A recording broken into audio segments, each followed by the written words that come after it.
Et Cheikh Anta Diop, vous savez que c'est un historien et un anthropologue, n'est-ce pas? Oui, labellisé par le colon. Non, il n'est pas labellisé par le colon, Cheikh Anta Diop. Il est considéré comme il a fait sa formation en Afrique, chez les Pygmées. Le problème, monsieur, je vais vous dire une chose. Cheikh Anta Diop a célébré l'importance de l'Égypte ancienne comme civilisation fondatrice dans l'histoire du monde.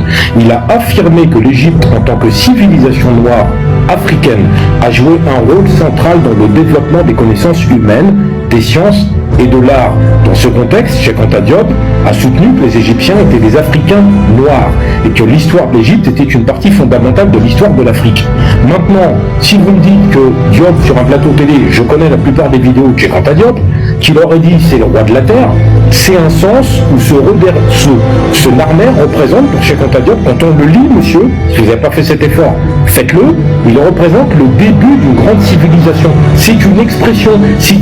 Quand il dit Narmer est le premier roi de la terre, c'est une symbolique. C'est pas Narmer le premier homme qui est apparu sur la terre et qui est devenu le premier roi. Si vous ne connaissez pas cette expression, entre guillemets, qui est ce qu'on appelle une expression consacrée d'historien, c'est pour lui rendre hommage, pour son rôle historique, pour l'unification, qu'il a été l'un des plus anciens empires connus, etc. Mais vous ne pouvez pas dire que Narmer, Cheikh Anta Diop a dit que Narmer c'est le premier roi de la terre, donc Cheikh Anta Diop, labellisé par les colons comme vous dites. Non mais attendez, vous rigolez ou quoi? Vous avez lu Nation en agriculture ou l'Afrique noire précoloniale? Monsieur, si vous ne l'avez pas lu, il ne faut pas parler de Cheikh Anta Diop. C'est pas avec une vidéo YouTube qu'on va connaître Cheikh Anta Diop, monsieur.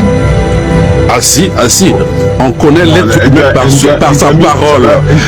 On connaît l'être humain par sa parole. Moi, dès l'instant où ce diplôme a été donné par le colon, n'est-ce pas? Mais qui vous parlez de qui là? Cheikh Anta Diop? Cheikh Anta Diop, je ne pourrais jamais l'insulter, ni Théophile Obenga, ni Dombi Fakouni, ni Kamala Motonde, et je vais vous dire pourquoi, ni Joseph Kizerbo, etc. Parce que ce sont des hommes qui, comme moi aujourd'hui, à mon petit niveau, moi je les atteins même pas au niveau de la cheville. Moi j'ai publié 8 livres, là j'ai mon 9e livre qui sort, monsieur. C'est des livres d'histoire, sur l'histoire du peuple noir, sur l'histoire de l'Afrique. Quand je serai mort, eh bien, il y aura mes livres, monsieur. Ça s'appelle une production. On essaye de laisser quelque chose au peuple. Donc moi, je ne peux pas critiquer Cheikh Anta Diop. Il a laissé des livres pour nous conscientiser en faisant des recherches pendant des années et des années. Moi, ça m'a pris 10 ans pour écrire mes livres sur l'histoire de la Guadeloupe, monsieur. 10 ans. J'ai mis 10 ans de recherche. J'ai pas touché d'argent. J'ai pas été payé. J'ai payé mes billets d'avion et tout. Et vous allez me dire, Cheikh Anta Diop, il est validé par le colon, et moi aussi, alors dans ce cas-là, je suis un historien labellisé par le colon. Mais vous rigolez ou quoi, monsieur? Vous plaisantez? Essayez au moins de respecter le travail d'un homme noir qui a écrit, voilà, ou Théophile Obenga et les autres, qui ont écrit pendant des années, c'est des années de travail, monsieur. C'est pour ça que je vous demande votre métier. C'est trop facile de critiquer en arrivant d'avoir il est labellisé par les Blancs, qu'est-ce que c'est que ça? Mais écrivez ne serait-ce qu'un livre, monsieur, et on va le lire. Mais je vais le lire, moi, votre livre. Écrivez-en un. Dites que Narmer, c'est pas le premier roi, dites que Narmer n'a pas unifié l'Égypte. Vous voyez, là, j'ai ouvert mon live, je vous ai fait monter. Mais mon but, c'est pas que vous montiez. Moi, je vous ai dit, racontez-moi une histoire. Vous avez commencé en me disant, Narmer, il n'a pas unifié l'Égypte. Bah, si vous êtes historien, monsieur, et vous êtes un historien autodidacte, écrivez un livre. Et je vous parle pas, je vous manque pas de respect, je vous parle sincèrement, parce que je vous connais pas. Écrivez un livre, franchement, faites-le, on va le lire. Parce que là... Le livre est déjà écrit. C'est pour ça dans mon livre, je contredis déjà tous les historiens qui sont labellisés par le colon. Monsieur, s'il vous plaît. Voilà. Donc aujourd'hui, donnez-moi le titre de votre livre. Je ne l'ai pas encore publié. Alors attendez. Je continue encore à faire les vrais détails possibles. Juste un instant, s'il vous plaît. C'est juste pour dire qu'avant de finir mon livre, je dois écrire des choses véridiques.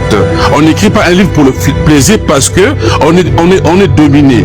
Aujourd'hui, beaucoup des historiens écrivent des livres, ils récupèrent des informations de gauche à droite et à gauche, ils ne vérifient pas les sources. Et donc, c'est ce qu'on appelle une malédiction. Ok, Nkam, c'est bon, on a compris.